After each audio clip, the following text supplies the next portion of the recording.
Clase. Hoy vamos a dar, como habíamos quedado, síndrome ulceroso u úlcera péptica. Y para empezar a dar úlcera péptica, tenemos que saber qué es la úlcera péptica, ¿no es cierto? Voy a compartir pantalla.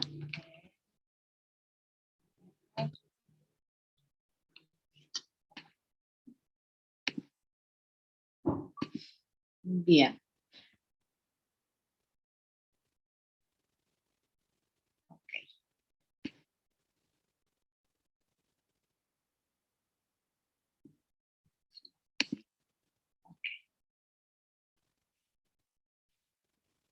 Y la úlcera péptica es una patología crónica.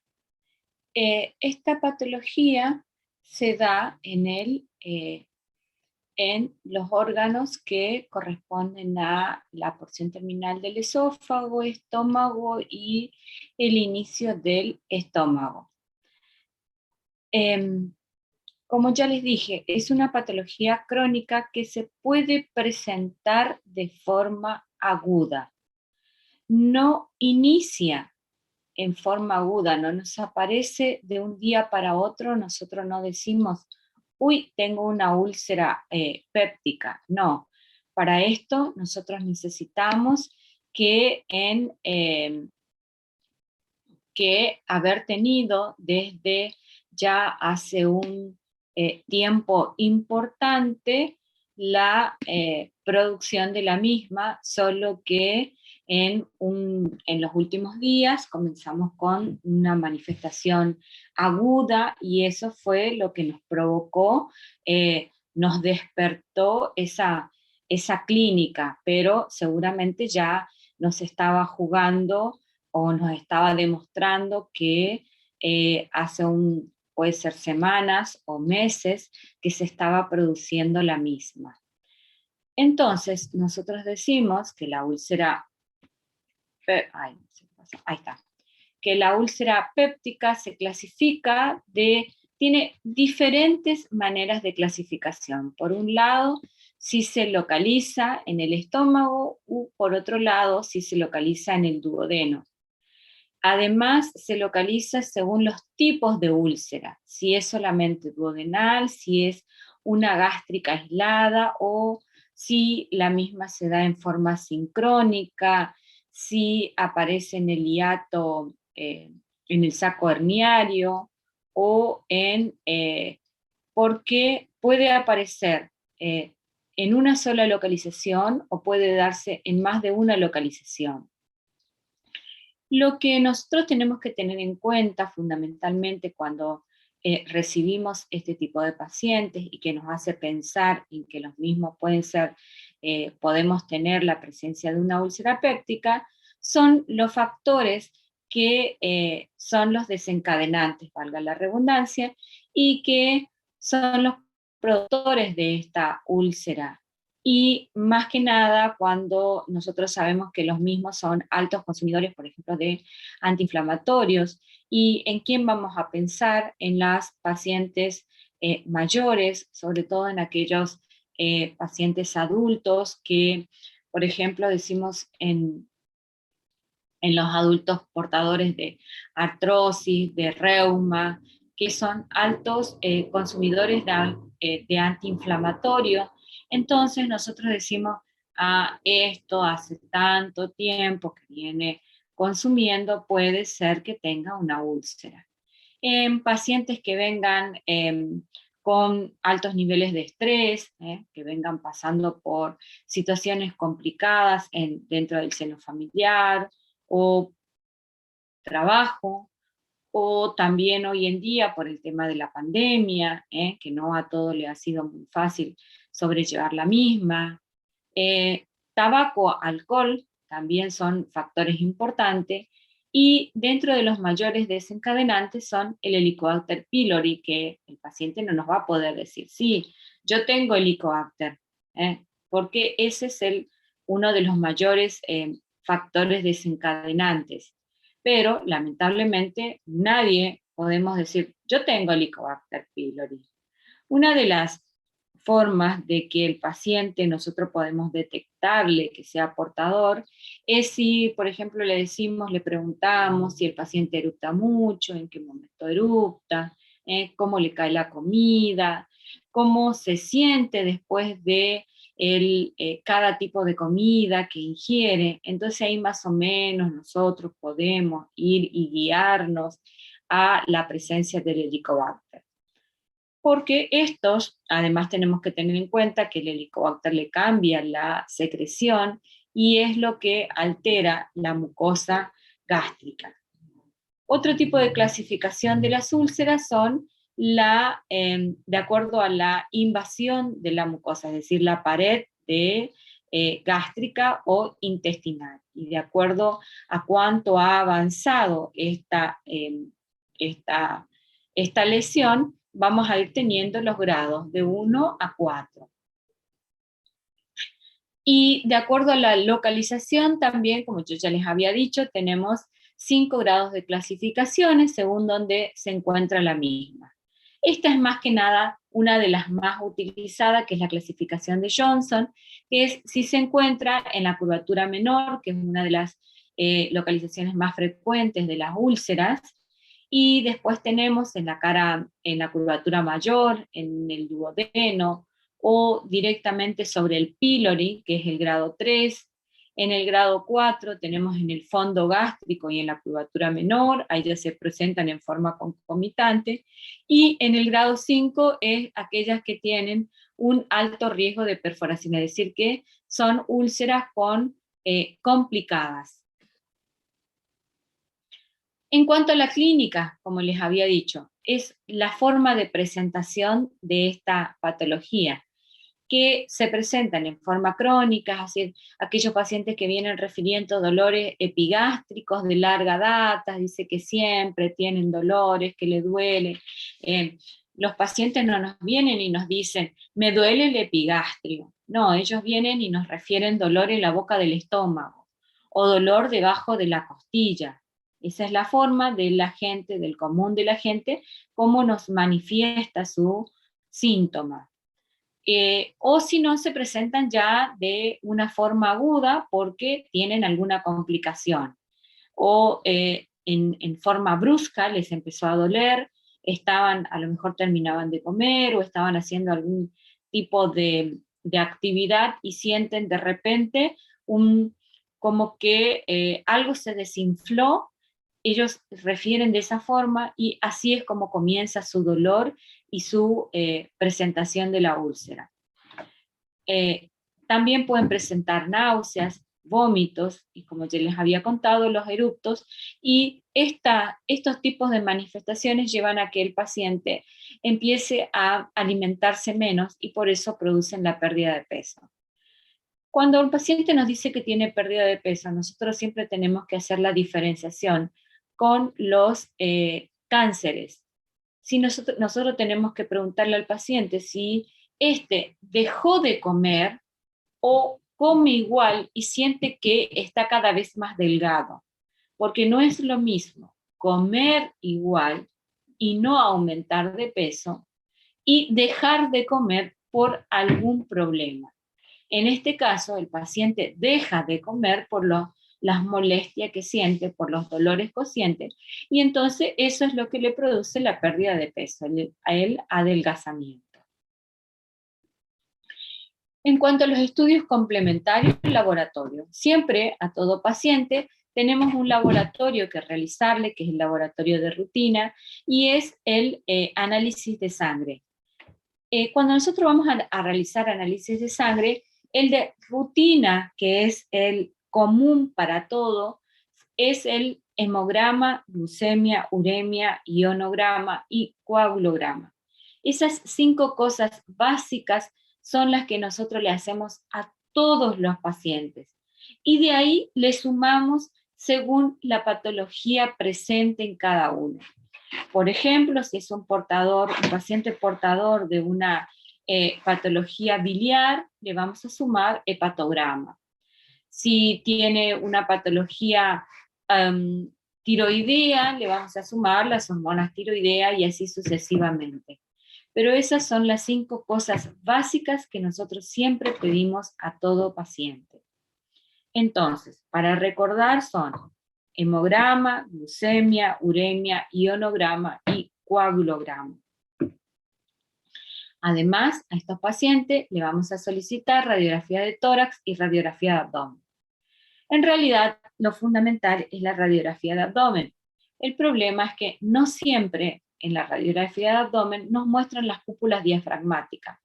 Nosotros necesitamos diferenciar bien las cúpulas diafragmáticas y no siempre cuando nos sacan la radiografía de abdomen están bien visibles y por eso terminamos haciendo una radiografía de tórax.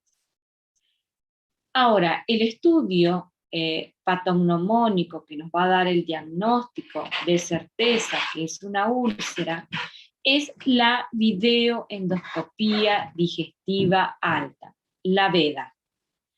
VEDA, que es hoy lleva ese nombre, porque antes era la endoscopía, que era la fibroendoscopía, era la FEDA, era fibroendoscopía digestiva alta. ¿Qué es lo que hizo que cambiara?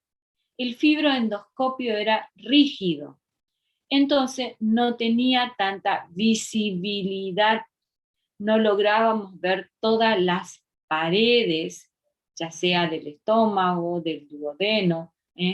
Imagínense que estuviera entrando al tubo digestivo un equipo rígido, entonces no podíamos ver con precisión todas las paredes.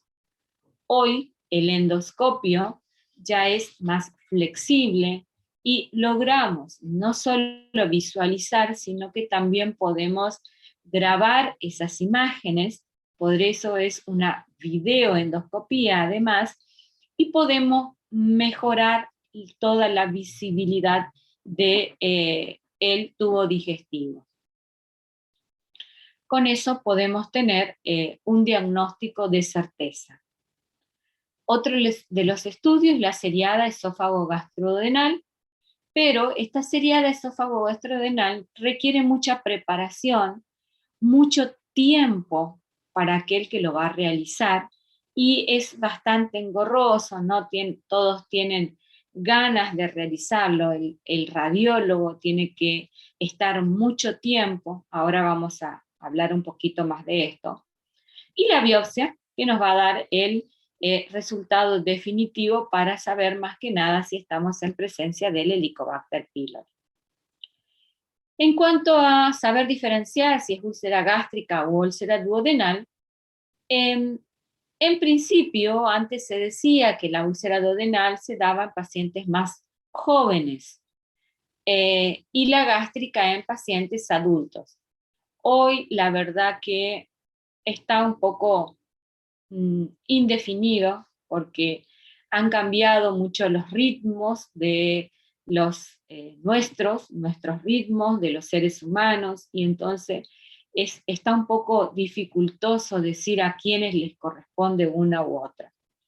Sí, la úlcera duodenal es más la localización más frecuente, la primera porción, la gástrica es el antro, y la sintomatología en ambos es la epigastralgia. La biopsia es en ambas, hay que realizarla para saber si hay presencia de Helicobacter pylori, aunque no es de rutina en la duodenal, porque en la duodenal es muy difícil que progrese hacia una malignidad. En cambio, en la úlcera gástrica sí o sí debemos realizar una biopsia porque puede progresar a una patología neoplásica.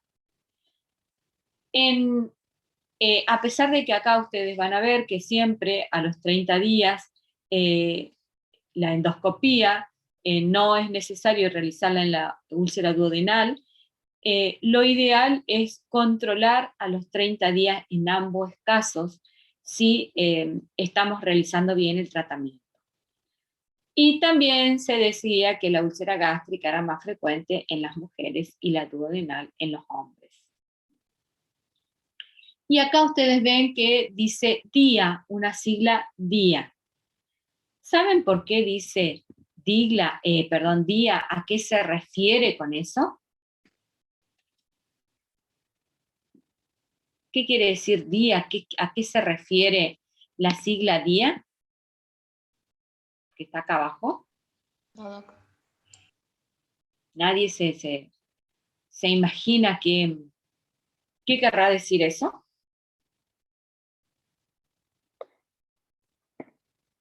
A ver, piensen un poquito, miren el cuadro, ¿qué les parece?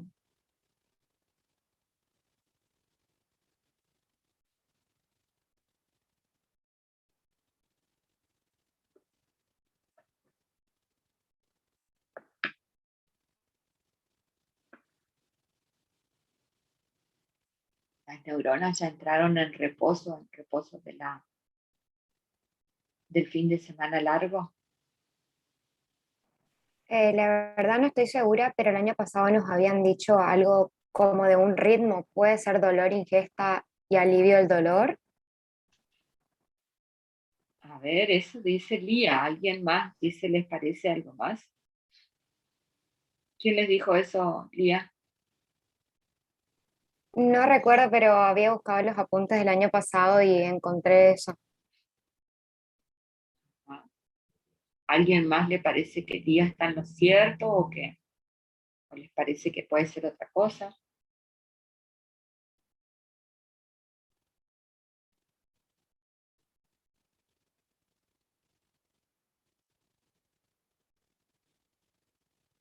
Como que tendría sentido lo que dice Lía, pero también podría ser otra cosa. Ahora, ¿qué? No sé. Es más, yo cuando lo leí dije, bueno, no sé, la doctora dirá.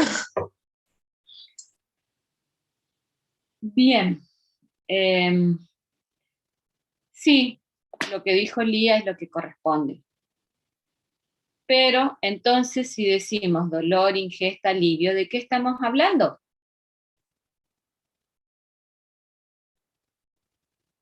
De la sintomatología.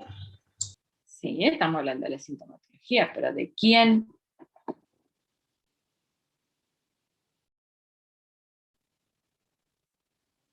De la duodenal. Muy bien, Lía, parece que tus compañeros están más. De la úlcera duodenal, fíjense, por eso les dije, miren el cuadro, no está bien, ustedes tienen que procesarlo, ¿no? Epigastralgia es dolor, ¿eh? Alivia con los alimentos, dolor, ingesta, alivio, ¿eh? Día, eso quiere decir, acá tienen, acá está clarito lo que dice aquí. Entonces, cuando el paciente nos refiere que le duele y come algo y con eso siente sensación de alivio, entonces a nosotros nos puede hacer referencia a que estamos hablando de una úlcera duodenal. ¿Eh? Nos puede llevar más hacia ese lado.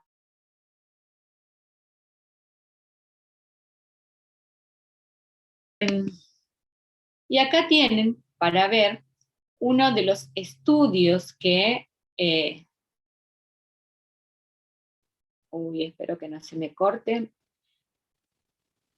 uno de los estudios que es el estudio patognomónico de la úlcera péptica, que es la VEDA, la videoendoscopía digestiva alta, que se hace mediante un endoscopista, médico endoscopista, se lo coloca al paciente en decúbito lateral y, fíjense, coloca el endoscopio y va observando, puede ir observando directamente por el monitor o el endoscopista va mirando a través del endoscopio directamente cómo va progresando y va observando. Y como el tubo es tan fino y flexible, va mirando las paredes de los órganos que va atravesando, ¿no? a medida que va llegando, puede ir observando, y acá ustedes ven, esto es lo que son las úlceras. Estas imágenes que ven aquí, estas son úlceras. Estas son lesiones ulcerosas. Ahora, en este caso, el otro estudio que se puede hacer para diagnosticar una úlcera es la seriada esófago gastroduodenal. Eso se hace un radiólogo, un médico radiólogo. El problema que existe con este estudio, la esófago gastroduodenal, ya no se hace tan seguido. Al haber aparecido la endoscopía, ya se la dejó un poco de lado por la preparación que requiere. Para hacer una endoscopía solamente se requiere unas 8 horas de ayuno. Entonces, con eso ya es suficiente para hacer el estudio. En cambio, para hacer la seriada esófago gastroduodenal, no solamente necesitamos entre 8 o 12 horas de ayuna, sino que también el paciente debe ingerir un medio de contraste, que es esta imagen blanca que ustedes ven acá. Eso es lo que le da el contraste. Además de eso, el radiólogo lo acuesta en la camilla donde se hacen las radiografías y debe, a ver si el radiólogo lo acuesta al paciente. A ver, vamos a suponer, está el paciente acostado, y el radiólogo lo tiene que movilizar al paciente en todas las posiciones. Lo moviliza, le pone la cabeza bien hacia arriba, bien vertical, lo pone con los pies bien hacia arriba, lo pone los decúbitos laterales, lo pone bien para un lado, para el otro lado. ¿Por qué hace estos movimientos? ¿Qué le parece a ustedes que por qué hace todos estos movimientos el médico radiólogo o el técnico que es el que hace el estudio? ¿Por qué hace eso? Para que se redistribuya el líquido del contraste, doctora. Así es, exactamente.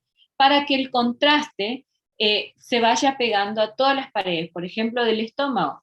Porque si nosotros dejamos nada más que pase el contraste, que el paciente tome el contraste y pase de largo, no se va a ir pegando a todas las paredes. Entonces, de esa manera se va pegando. Fíjense, le tiene que poner cabeza para abajo para que el contraste se pegue en la cúpula, en el techo gástrico. Y de esa manera se puede ver, porque uno tiene que ver la totalidad de las paredes del órgano para poder decir si estamos en presencia o no de alguna patología que querramos ver, si no nos sirve. Entonces esto lleva mucho tiempo, les lleva un importante tiempo de realizar ese estudio, entre 20, 30 minutos o a veces más tiempo estar ahí demorando. Y no solo eso, sino que también el paciente que aguante, porque tiene que estar aguantando todo eso. Imagínense cuando lo pone con la cabeza para abajo, que un paciente aguante, y no, que nos da ganas de vomitar o algo de eso, otra vez tenemos que movernos y todo. Entonces, lleva mucho tiempo. Y de esa manera puede observarse lo que se llama en la curvatura menor, por ejemplo, aparece la úlcera gástrica, que es lo que aparece acá en esta imagen, se ve más grande, el nicho ulceroso, que es el nicho de Haudek, que tiene se dice que tiene tres planos, que es donde uno lo puede observar, que es donde se acumula el contraste, donde tenemos la parte del contenido gástrico, y también donde hay parte, aquí arriba ustedes van a ver que hay las burbujas aéreas, contenido aéreo. Y esto es lo que se llama nicho de Haudek. Por otro lado, en este caso, aquí, no, en esta se ve mejor. Esta, en este caso, es una imagen en hoja de trébol.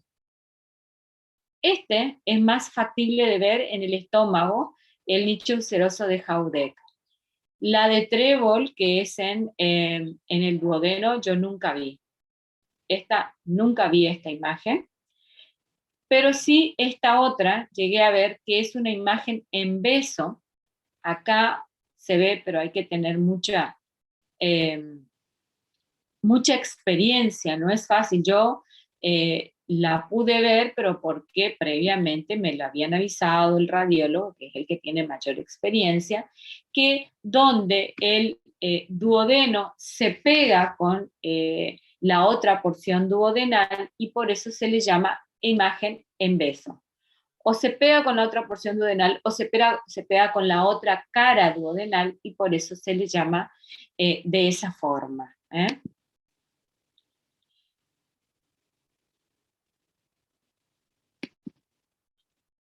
Y en cuanto al Helicobacter pylori, para el Helicobacter pylori tenemos diferentes métodos de detección. Por un lado tenemos métodos invasivos y por otro lado no invasivos. Dentro de los invasivos, la biopsia. Para la biopsia tenemos que hacer una endoscopía para tomar una muestra y eso llevarlo a un estudio histopatológico. También eso es lo que nos lleva a hacer una ureasa, para tomar una ureasa rápida, pero el problema es que no se usa porque da falsos negativos. Cultivos tampoco se usa porque son muy caros y hay que tener mucha experiencia y nos lleva mucho tiempo. En cuanto a los no invasivos, la serología, de esta manera se puede saber tempranamente. La urea en aliento es un poquito, también puede dar falsos negativos, y el antígeno en esas que se usa muy poco. La serología es lo que se está usando actualmente. Es la más común en la actualidad, salvo que el paciente se haya hecho una endoscopía y se le hizo una biopsia, que es el otro estudio que también se usa para la detección del Helicobacter pylori. En cuanto a los diagnósticos diferenciales para las úlceras pépticas, existen miles. En principio, bueno, una dispepsia que no sea ulcerosa, reflujo, enfermedad de Crohn. Y aparte de todas estas, ¿qué otras patologías ustedes dirían como diagnóstico diferencial? Acuérdense, la úlcera péptica da dolor en epigastrio. ¿Qué otra patología dirían como diagnóstico diferencial? Apendicitis aguda. Sí, es más rara, pero puede ser. ¿Un infarto agudo del miocardio? Muy bien, un infarto agudo de miocardio, que es el que produce dolor en epigastrio. Ese es uno de los diagnósticos diferenciales que nosotros tenemos que hacer. Otro más que nosotros tengamos en esa zona.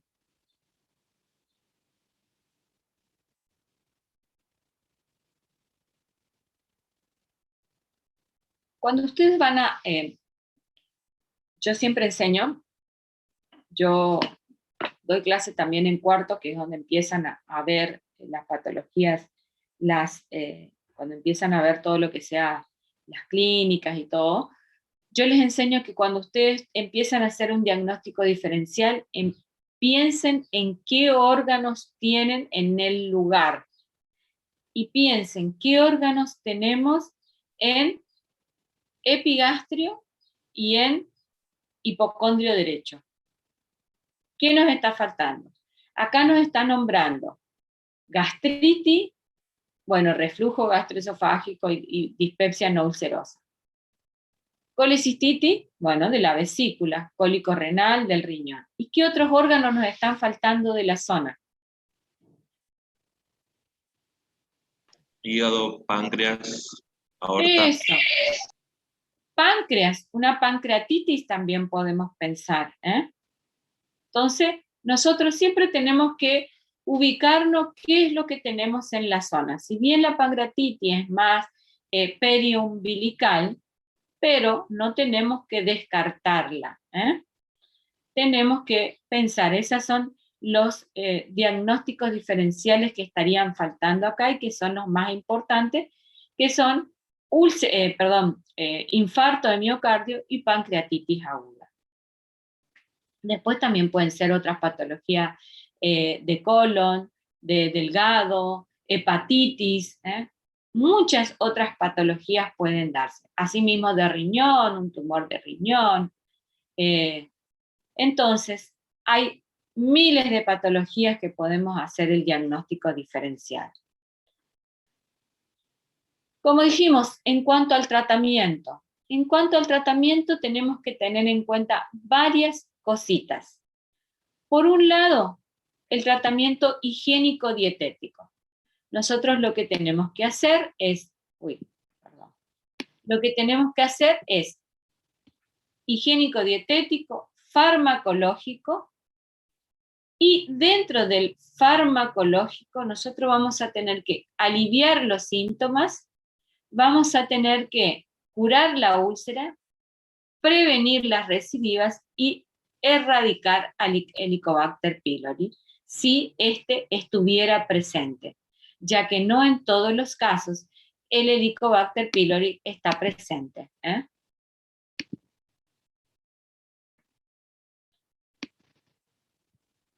Entonces, nosotros, en cuanto al quirúrgico, y el quirúrgico no siempre es necesario, ya vamos a ver cuándo el quirúrgico es necesario.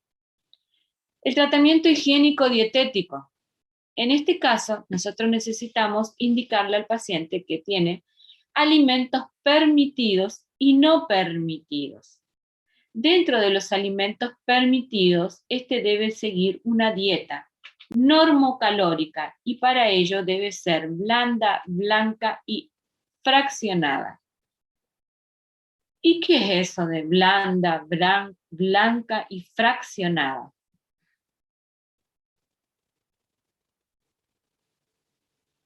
¿Alguien sabe qué quiere decir eso?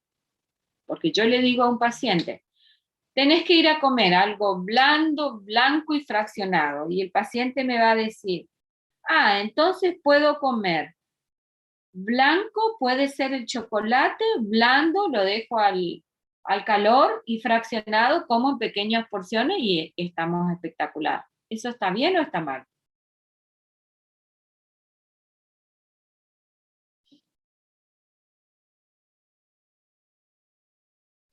Está mal, doctora. Está mal, ¿eh? Por eso, nosotros cuando vamos a indicar algo, tenemos que saber cómo le vamos a indicar. Porque imagínense, le decimos blanda, blanca, fraccionada, y el paciente me dice chocolate blanco en pequeñas porciones. Y está perfecto. Y nosotros le dijimos así. Entonces debemos decirle qué le queremos decir. ¿Y qué le queremos decir con eso? ¿Puede ser que blanca se refiera, digamos, a los tipos de verduras que son blancas como la papa, la batata y eso? Blanca. A ver, alguien más que sepa algo de cocina. Puede ser que sea no salsas, digamos. O sea, Alguien comida dijo, que no tenga salsas. alguien dijo por ahí. Que sea hervido. Así es.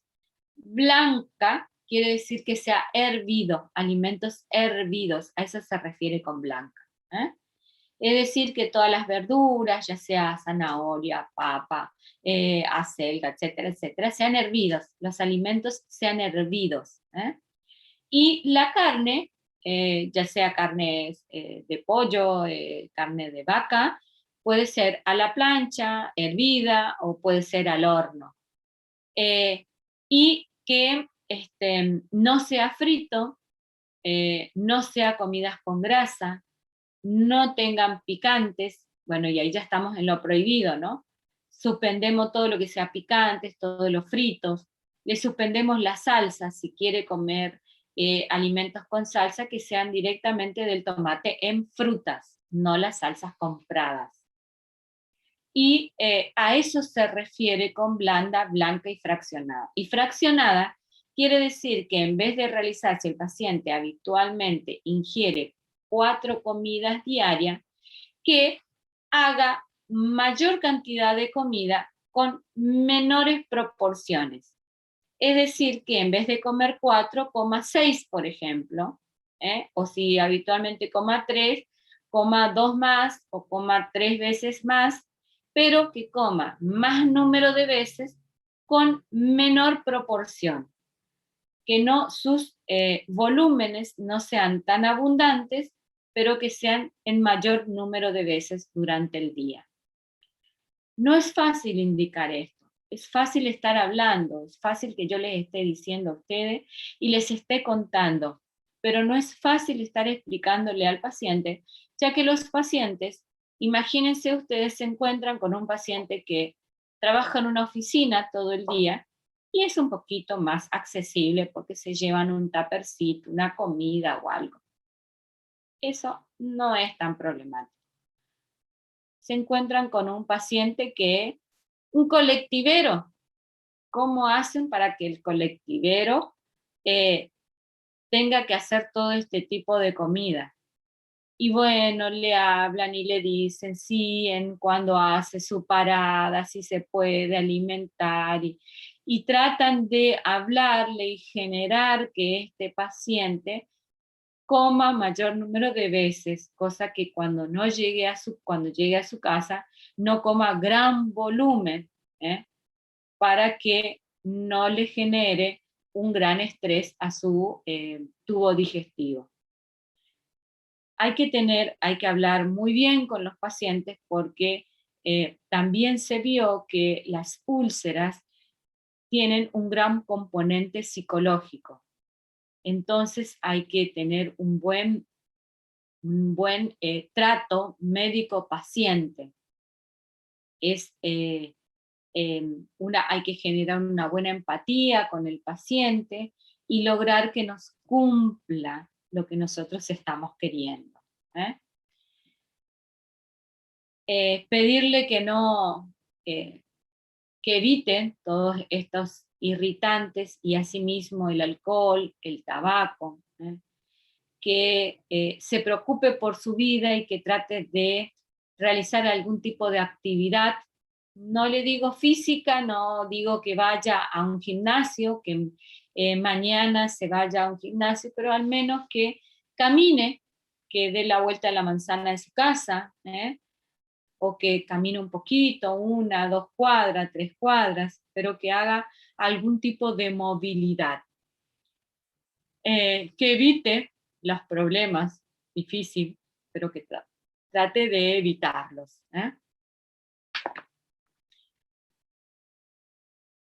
Y en cuanto al tratamiento, eso es lo que estábamos hablando del tratamiento higiénico-dietético.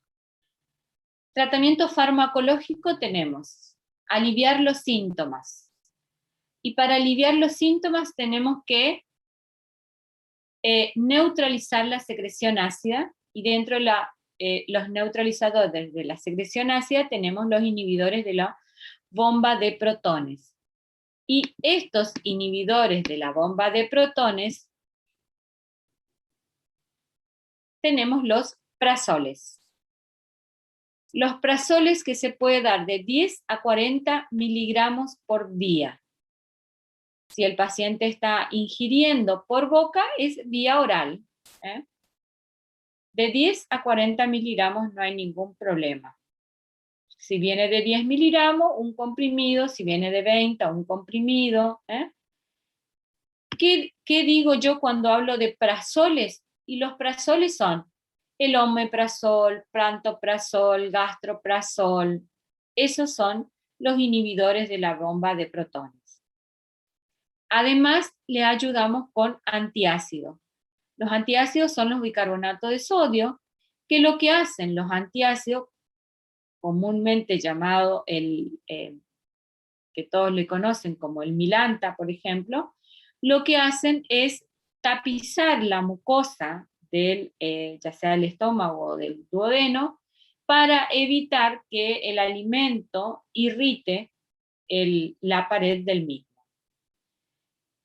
O podemos agregarle citoprotectores como ser el sucralfato. Estos pueden ser 4 veces al día, es decir, antes de las comidas principales. Esto es para que le alivien los síntomas, para que le alivie el dolor. Los inhibidores de la bomba de protones y un antiácido o citoprotector. Segundo, curar la úlcera. ¿Y cómo vamos a curar la úlcera? Con la duración del tratamiento.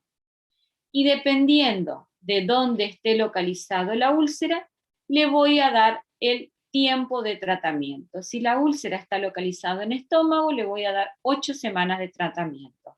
Si está en duodeno, le voy a dar solo 4 semanas de tratamiento.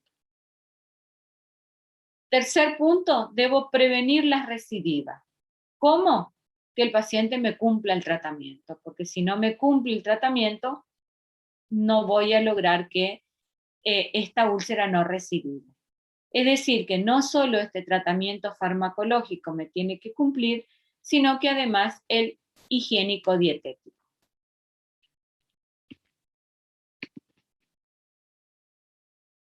En caso de que estemos con presencia del Helicobacter pylori, requerimos realizar tratamiento antibiótico.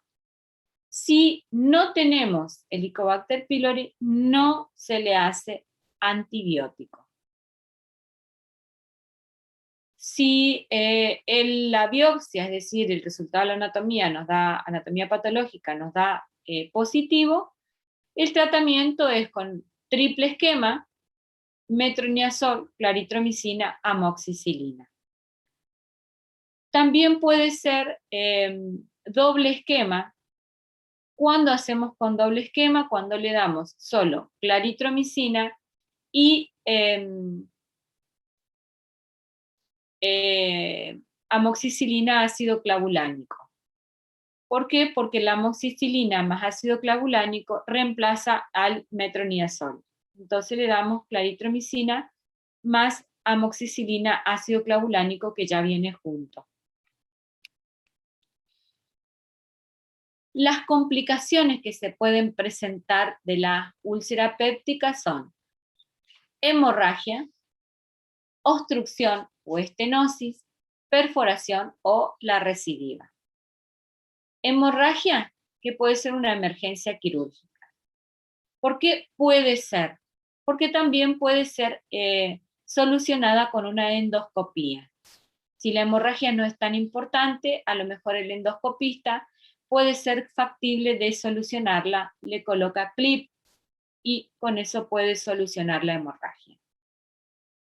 Una estenosis, una obstrucción, ¿por qué? Porque la úlcera hace que cuando está en el píloro, muy cerca del pílori, hace que se cierre y esto entonces hace que el alimento no pueda atravesar y esto provoca inflamación, dolor, molestia. Esto puede ser solucionado con colocaciones de balón, que ya les voy a mostrar, o si no, tiene que ir a cirugía, pero puede ser una cirugía programada y hay que resecar esa zona para solucionar. La perforación, bueno, la perforación sí, como en este caso, está una úlcera perforada, entonces esto sí o sí tiene que ir a cirugía. Y la recidiva es porque no se cumplió el tratamiento correspondiente, pudo ser por falla del paciente, o porque nosotros también fallamos y no le indicamos correspondientemente cómo debía cumplir ese tratamiento. Y a veces, por falla en el cumplimiento, los pacientes terminan yendo a cirugía. lo mejor es que no vayan a cirugía, que traten de cumplir y no tener que ir a una cirugía por una recidiva de úlcera, porque es bastante complicada la cirugía. No. Doc, Sí. una consulta. Usted Sí. habló de 2 esquemas de tratamiento, una con claritromicina más amoxi y metronidazol. Sí. La otra opción era claritro más amoxiclavulánico. Sí. Sí. La pregunta básicamente es, o sea, ¿cuándo optamos por uno o por el otro y por cuántos días? No, perdón, acá no dice. Bien, sí, no dice acá. El tratamiento debe realizarse por 10 a 14 días. No hay ningún problema, vos podés optar por cualquiera de los dos. Hoy en día se prioriza el otro esquema, que es doble esquema, porque entonces se da 2 medicamentos nada más. ¿Cómo se dan esto? Metronidazol es 1500 miligramos por día. Esto se debe dar un comprimido, el comprimido viene de 500 miligramos, entonces tiene que darse un comprimido cada 8 horas.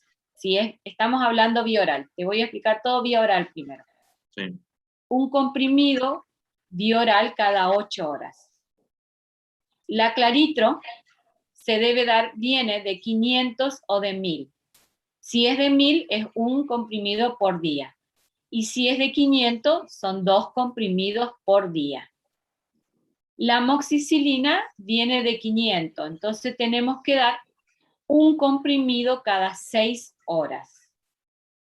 Si es de el otro esquema que yo dije, sería claritro más amoxicilina, ácido clavulánico.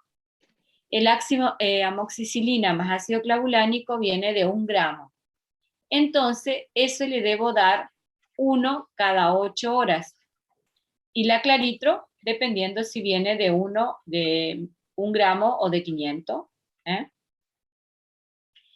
Ahora esto te paso a vía endovenosa, si el paciente no puede recibir vía oral. Esto se da también de la misma forma, una ampolla cada 8 horas, porque también viene de 500. Y esto ya no se pasa a amoxicilina sulbactam cada 6 horas. El tema es que es muy difícil que hagas el tratamiento del Helicobacter pylori vía endovenosa. ¿Por qué? Porque el diagnóstico del Helicobacter pylori lo vas a tener recién a los 10 o 15 días de haber hecho la endoscopía. Y probablemente en ese tiempo el paciente ya esté comiendo o ya esté de alta. Entonces el paciente ya va a estar en su casa haciendo el tratamiento, por lo tanto el tratamiento lo va a hacer vía oral. Cuando el paciente retira el resultado de la anatomía patológica, viene, te lo muestra y vos ves que tiene el Helicobacter pylori y le iniciás el tratamiento. No se le inicia el tratamiento de rutina cuando le hacen nomás la endoscopía y ya, sí, empezar el tratamiento, no. Se espera el resultado de la anatomía patológica y ahí le iniciamos si nos dio positivo, ahí recién iniciamos el tratamiento. O sea que en la primera consulta, o sea, no en la primera consulta, sino una vez que se le hace la endoscopía, se lo mandan a casa con medidas no farmacológicas y en todo caso con algún omeprazol, por ejemplo. El tratamiento es ese, empezamos con esto. Si el paciente vino en forma ambulatoria, ahora ya vamos a hacer vamos a hacer un caso. Si el paciente vino en forma ambulatoria, que le dolía, viene porque tiene dolores en epigastrio de larga data, y que molestia, o que viene, que come, que le pasa, etcétera, etcétera, vos le mandás a hacer una endoscopía, ¿no? Vuelve el paciente y te trae el resultado de la endoscopía y te dice la endoscopía que tiene una úlcera. Cuando vos ves que tiene la úlcera, dependiendo dónde esté, gástrica o duodenal, el tratamiento es lo mismo. Lo único que varía es el tiempo del tratamiento. Si es gástrica es 8 semanas y si es duodenal es 4 semanas.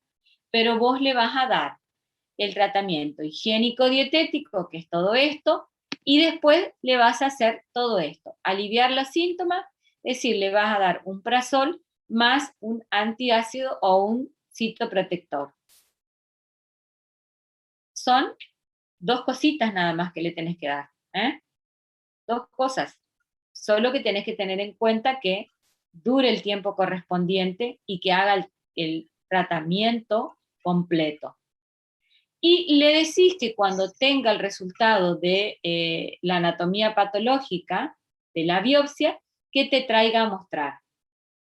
Cuando el paciente recibe el resultado de la biopsia, viene otra vez a consultarte, y si dice que es positivo para el Helicobacter, vos le iniciás el tratamiento antibiótico.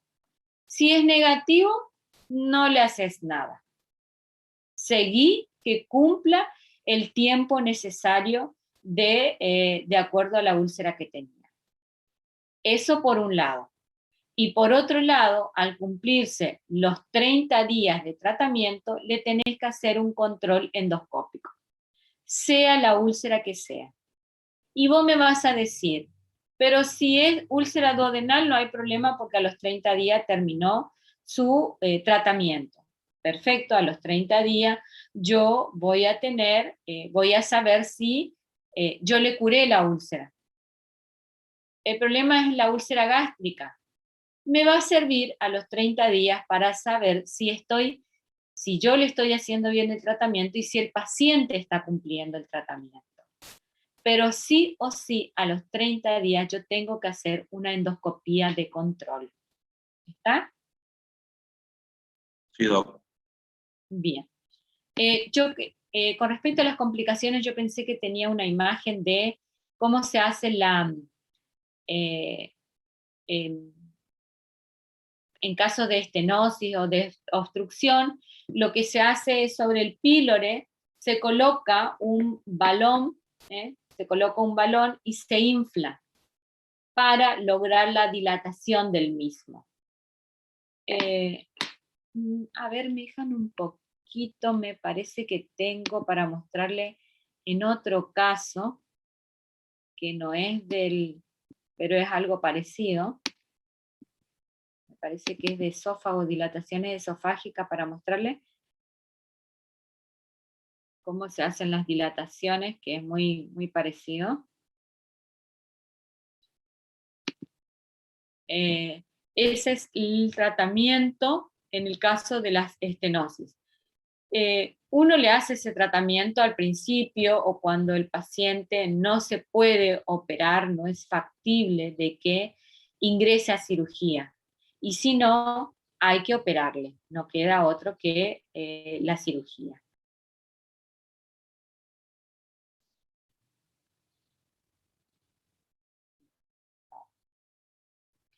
No, debo tener en otro lado, la verdad que no recuerdo dónde tengo esa imagen. Bien. Seguimos.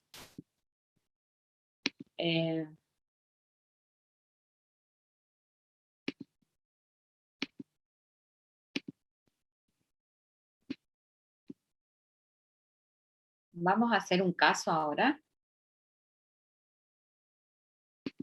Entonces, para las complicaciones, cuando el paciente ingresa, todo paciente con una úlcera péptica, nosotros tenemos que tener en cuenta la clínica, los estudios complementarios, como dijimos, el laboratorio, radiografía.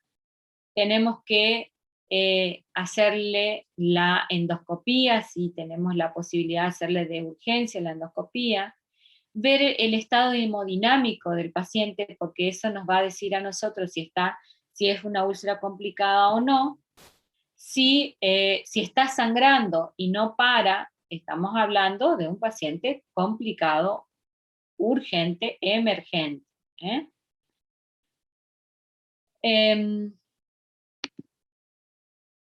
Antes de seguir, en caso de quirúrgico, las quirúrgicas son los casos de perforaciones, hemorragias que no paran, que le intentaron por endoscopías y no paró, las obstrucciones y cuando fracasó el tratamiento médico. Y yo así para mostrarle nomás qué se hace, es esto lo que se hace.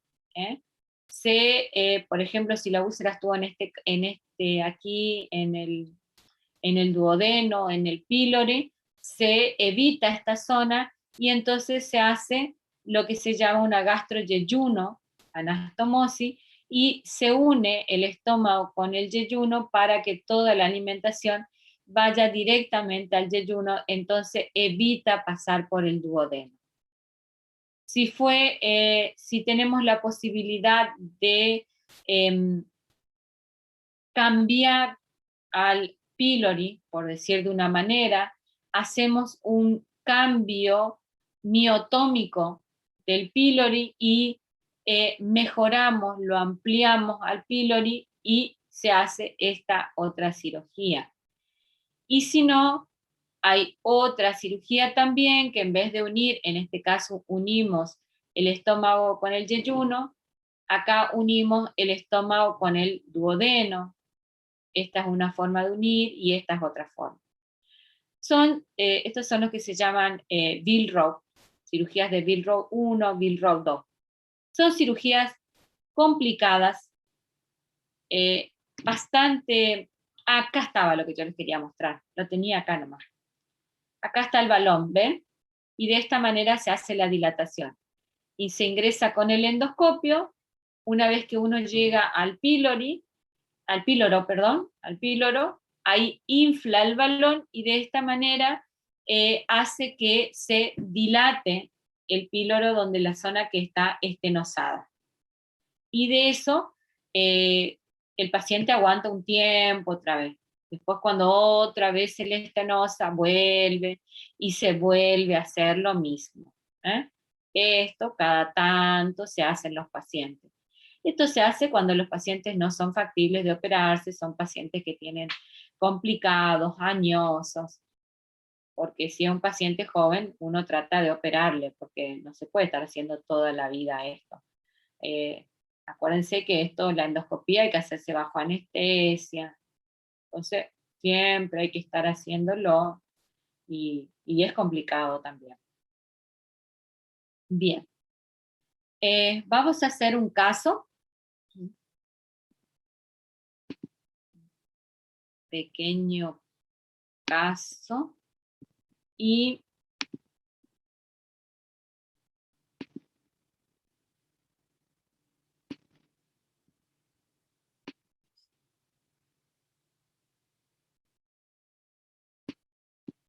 me van a ir diciendo ustedes qué les parece. Es re fácil, así que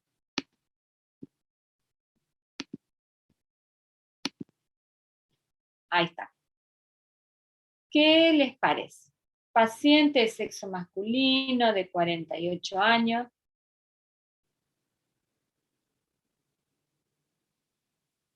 Ustedes están leyendo ¿verdad? Sí, Doc. El de Roberto De Niro. ¿Vieron? Vino a visitarnos Roberto De Niro, quien permaneció internado con diagnóstico de úlcera duodenal por veda.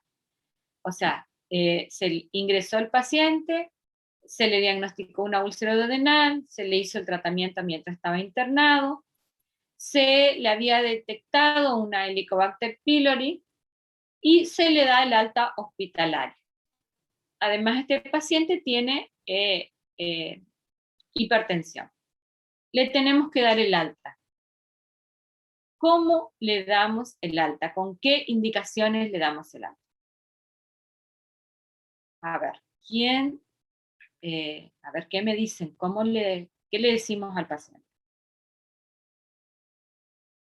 primero.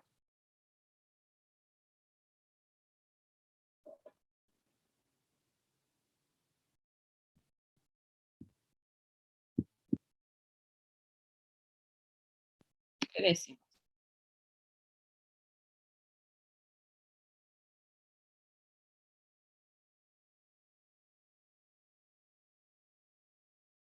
Y habría que explicarle que tiene una úlcera en la primera porción del intestino.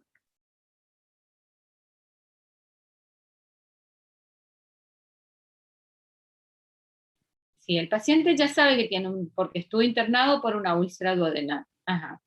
Y entonces, nosotros lo que tenemos que hacerle es darle el tratamiento que tiene que continuar en su casa. ¿Cuál es el tratamiento que tiene que continuar en su casa?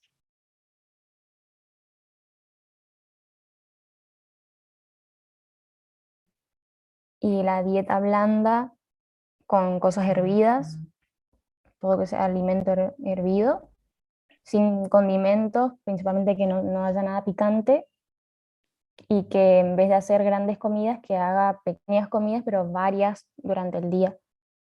Muy bien. Ajá. Muy bien, Valeria. ¿Se ¿Qué le más? podría agregar dieta hiposódica Sí, por por su supuesto, porque hipertensión? muy bien, muy bien. Indicarle, Porque, obviamente. No, perdón. porque, sí, muy bien, porque a este paciente nosotros no solo le vamos a indicar la dieta de úlcera, pero sin dejar de lado que también es hipertensa. Entonces, le vamos a decir, usted haga esto, tiene que consumir hervidos, pero no se olvide que tiene que ser con poca sal o sin sal por su presión. ¿Eh? Bien, ¿qué más? Decirle que hay ciertos alimentos que no, Actividad física, no- caminata, Ajá, bien, ¿qué más? Hay que mandarle todo el tratamiento farmacológico. Muy bien, ¿y cómo le vamos a hacer el tratamiento farmacológico? Y primero le vamos a mandar un prazol, ya sea pantoprazol o omeprazol también podría ser, que tomen ayunas a la mañana, 30 minutos antes de la primera comida. Eh, Después, bueno, para el tratamiento para el Helicobacter pylori le vamos a mandar, bueno, en este caso, como dijimos que elegíamos moxiclavulánico, más claritromicina, digamos, que tome, sería dos cada 12 horas. Ujú. Y eso sería tratamiento farmacológico, digamos. Sí. sea Cuando usted, moxiclavulánico 1 gramo cada 12 horas, vía oral, y sí, claritromicina 500 miligramos, o sea, un comprimido cada 8 horas, también vía oral. no, la clarito también se da. Cada La 12 horas. clarito si viene de 500 se da cada 12 y si viene de 1 gramo se da una vez por día.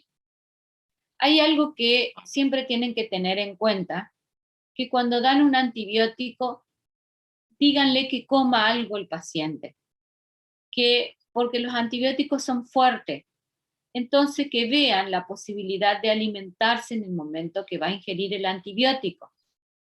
Y ese es uno. Y otra de las cosas que yo siempre les enseño a mis pacientes, es que vean que no les caiga a la madrugada, que yo le digo, bueno, va a empezar a tomar el antibiótico, pero no empieza a tomar a las 3 de la tarde o a las 4 de la tarde, porque si es cada 12 horas, le va a tocar a las 4 de la mañana.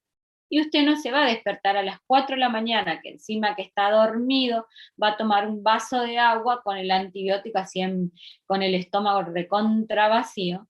Entonces no, le digo, aguante hasta las 8, 9 de la noche, entonces al otro día, o a la hora que usted desayuna, cosa que se equipare y pueda al otro día estar despierto y estar comiendo cuando toma su antibiótico. Y nunca tener que despertarnos a la madrugada, porque díganme si no es horrible tener que despertarse a la madrugada para tener que tomar un antibiótico. Y por ahí nos queda todo acá, decimos, como dicen comúnmente, nos quedó todo en la garganta ahí el antibiótico y no me pasa y siento como algo áspero y amargo y ácido y todo lo demás. Bien, el antibiótico. ¿Y por cuánto tiempo? Porque nosotros cuando vamos a dar algo, ya sea antibiótico, los prazoles y todo lo demás, tienen que tener en cuenta ustedes, ay, no puedo escribir, a ver, vamos a tratar de escribir. Ustedes tienen que saber que tenemos que, no, ya sé por qué no puedo escribir. Toda medicación que ustedes van a dar, tienen que saber qué van a dar, cuánto van a dar, por dónde van a dar. El qué van a dar van a dar por ejemplo, el omeprazol. ¿Cuánto van a dar? Van a dar de 20 miligramos, vamos a suponer. ¿Cada cuánto van a dar? Una vez por día. ¿Cuándo lo van a dar? En ayuna. Ustedes me dijeron 30 minutos antes del desayuno. ¿Por cuánto lo van a dar? En este caso, el omeprazol, que es por una úlcera duodenal, tiene que ser por 4 semanas. Todo eso tenemos que tener en cuenta. ¿Y por dónde lo vamos a dar? Tiene que tomar por boca. No nos tenemos que olvidar, porque si no, los pacientes no saben. Hubo casos en que se han dado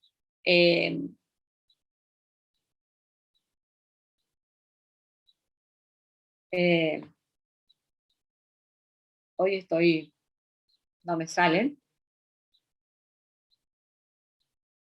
óvulos y que las pacientes los han tomado por falta de explicación del médico. Se les ha dado los óvulos y uno da por sobreentendido y los pacientes los han tomado. Entonces tenemos que explicar, no suponer. Nunca supongamos algo. Expliquemos o anotemos bien. ¿Está? Bien, ¿qué más? Entonces dijimos la dieta, el antibiótico, el prazol. ¿Qué más nos está faltando?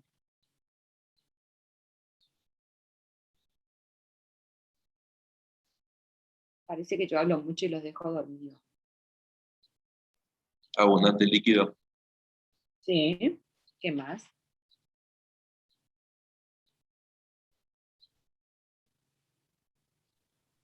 El bicarbonato. Sí. ¿Qué más? No sé qué falta, más que por ahí decirle el que venga control. No sé. Y ahí me está faltando. ¿Un control ¿Qué en cosa? 30 días por endoscopía? Muy bien. Que vuelva Eso está faltando. Solicitarle a los 30 días la nueva endoscopía de control.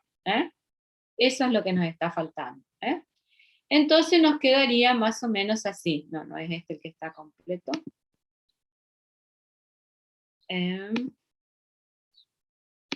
Aquí. Aquí. Entonces nosotros tenemos la dieta, punto 1, la dieta blanda, blanca, fraccionada, donde le vamos a explicar los no permitidos y los sí permitidos.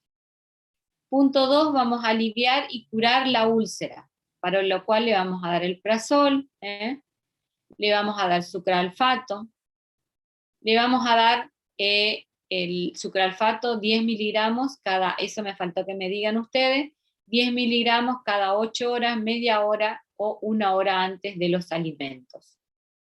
Eso se da en 3 veces por día.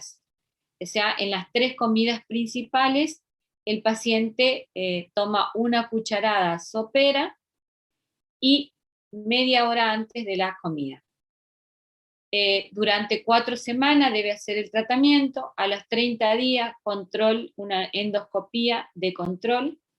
El paciente debe continuar con el tratamiento de su hipertensión. En cuanto al tratamiento del Helicobacter pylori, amoxicilina más ácido clavulánico, 1 gramo, un comprimido vía oral cada 12 horas, durante 10 a 14 días.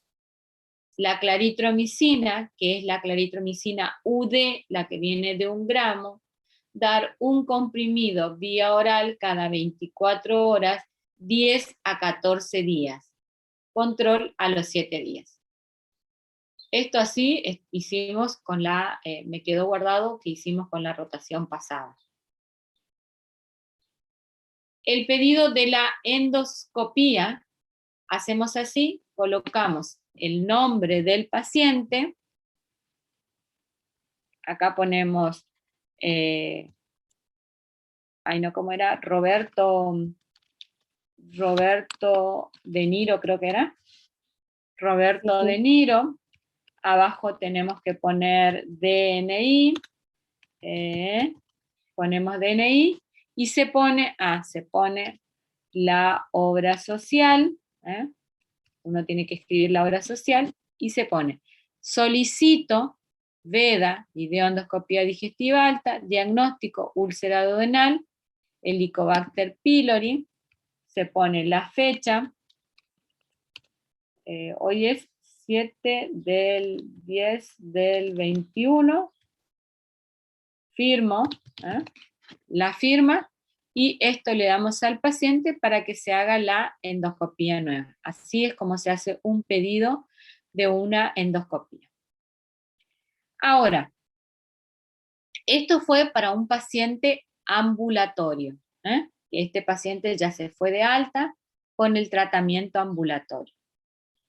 Si este paciente en este momento estuviera ingresando, vamos a hacer al revés, está ingresando recién a emergencia, ingresa mal, sintomático, con mucho dolor, lo que nosotros tenemos que hacer es este diagnóstico, esta indicación, que es nada por boca, control de signos vitales, hidratación parenteral alternada a 35 gotas por minuto, que es la basal, que es lo que nosotros necesitamos, de solución fisiológica al 0,9%, 500 mililitros, en los frascos 1, 3, 5, dextrosa al 5%, 500 mililitros, en los frascos 2, 4, 6, en paralelo, 500 mililitros, perdón, esto ya no se usa más.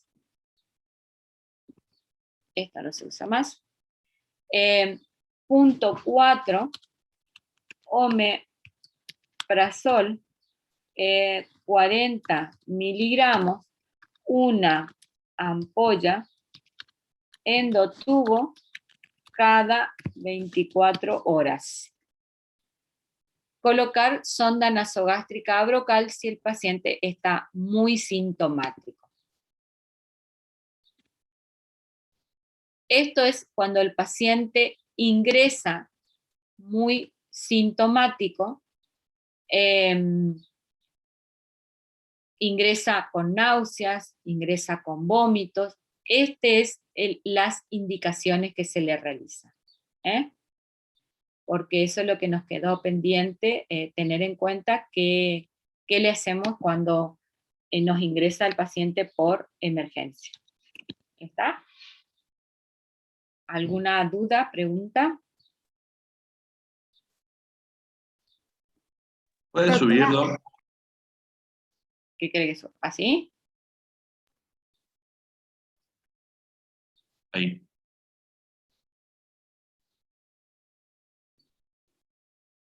Ese sería el caso del paciente ambulatorio. Ese cuando se va de alta. Ajá. Y la parte de abajo cuando queda internado. Así es, cuando queda internado, sí. Gracias. Esto puede ir para todos. Puede ir para un paciente que vino perforado por una úlcera, puede ir para un paciente que vino sangrando por una úlcera, para cualquiera de las complicaciones de la úlcera gástrica, o puede ser para un paciente que vino muy sintomático, no solo para una úlcera gástrica, para una úlcera péptica que se refiere a cualquiera de las dos.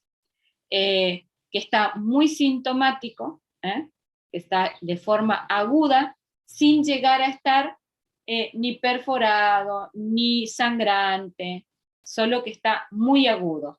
Entonces lo dejamos internado, le hacemos todo este tratamiento, una vez que el paciente, le hacemos la endoscopía, y una vez que lo estabilizamos al paciente, le damos el alta y después esperamos el resultado de la anatomía patológica para ver si tiene o no Helicobacter pylori. ¿Está?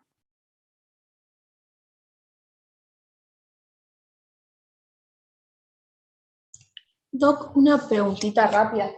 El sucralfato, tipo, ¿le indicamos, digamos, a todo, o sea, en el caso, digamos, ambulatorio, ¿le indicamos a todo paciente que tenga Helicobacter o no necesariamente? No, O sea, ¿en qué caso indicaríamos? el sucralfato no es para el Helicobacter, ¿eh? No, ya sé que es una protección gástrica, digamos, pero No, me refiero a que... para el Helicobacter es el antibiótico, los antibióticos del Helicobacter.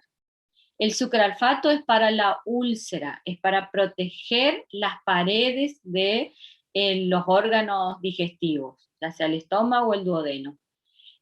Vos le podés indicar o sucralfato o citoprotector. Sí. Y no es citoprotector, el otro. Antiácido o antiácido. El sucralfato es el citoprotector.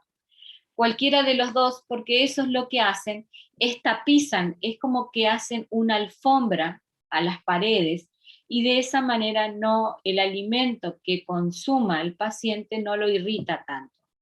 Es mayormente aconsejable para los pacientes que por ahí no se pueden cocinar, ingieren muchos alimentos comprados. Pero sí está bueno indicarle. Preferiblemente es indicarle el Prazol, porque vos fíjate que le estás indicando nada más que 2 medicaciones. El Prazol y el antiácido o citoprotector. 1 de 2. Son 2 nada más. El antiácido o citoprotector son líquidos. Alguna vez ustedes habrán visto, porque ¿quién en la casa no tiene el padre, la madre que toma Omilanta o ranitidina líquida? Ahora medio que ya está saliendo del mercado la ranitidina, pero que toman líquido, que son blancos. Esos son los antiácidos o el sucralfato. Y de esa manera produce, ya le digo, la protección de los órganos digestivos. Porque todo lo otro que estamos hablando es de la comida, es del tratamiento, el prolongar el tratamiento de acuerdo al órgano afectado. Todo da vuelta en esos 2 medicamentos. Solo vamos a agregar más medicación si tiene Helicobacter pylori. El tratamiento del Helicobacter pylori que va a durar entre 10 y 14 días. ¿Alguna otra pregunta?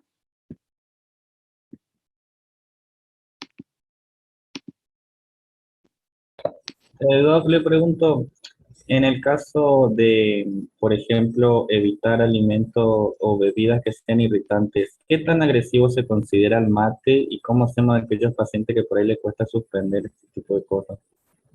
Bien, con respecto al mate, el mate se le pide que, hay mucha gente que refiere que si no toma mate tiene muchos dolores de cabeza, Entonces se le pide que a esas personas tomen mate más lavado, que no tomen los primeros mates, que son los más fuertes. Entonces que consuman aquellos que ya, o que tiren los primeros, o que si alguien, bueno, hoy en día se pide que no compartamos, que no se comparta el mate, entonces que no tome los primeros donde la hierba está más fuerte, o que trate de ingerir con hierba más mezclada, entonces que no sea porque la hierba es irritante. Eso es lo que se le pide, o que se alimente, que coma algo, que no toma solamente el mate solo, porque es un irritante el mate. Y lo mismo si el agua está muy caliente. Y otros piden que cambien el mate. En vez de hacerlo que sea el de madera, el clásico, que usen... que sea de vidrio. Claro. O vienen incluso algunos de goma también. Los de silicona. Esos silicones. Según los grandes testeadores de yerba, dicen que si vos querés, yo no soy matera, pero he ido a los recorridos yerbateros y todo, y dicen que si vos realmente querés probar, testear, saborear la yerba, vos debés tomar el mate de vidrio, porque tomar en los de madera o los poronguitos, el mate absorbe lo de la madera y vos no estás saboreando la yerba. Y toda la gente que toma mate dice que es más rico porque vos lo que querés saborear es justamente lo de la madera y todo eso. No sé, yo la verdad no tomo así esporádico porque toma a mi esposo y le acompaña así, pero yo no lo hago. Así que no sé si ustedes son tomadores, ahora. Bien, chicos, yo les voy a dejar dos trabajos, dos casos que van a subir al aula. No sé si les voy a subir hoy o mañana. Sobre úlcera, y con eso vamos a dar por finalizado. Todos los grupos van a tener que subir los dos casos, porque va a ser así un caso de un paciente internado y otro caso de un paciente ambulatorio, pues les tiene que quedar bien fijo qué es lo que doy en ambas situaciones. Muy bien, espero que les haya servido las clases y que se acuerden de algo, así como Lía se acordó de lo que habían dado el año pasado, que les sirva para en el futuro. Muy bien, nos estaremos viendo en el ECOE, Dios mediante. Hasta Bueno, pronto. muchas Muchas gracias. gracias. Muchas gracias. Chao. Gracias. Gracias por todo. Nos dijeron que serían aproximadamente 230 los que estarían rindiendo el ECOE este año. Así que estamos mal. Somos muchos. Chao, chicos. Chao, chao. Chao. Chau, chau.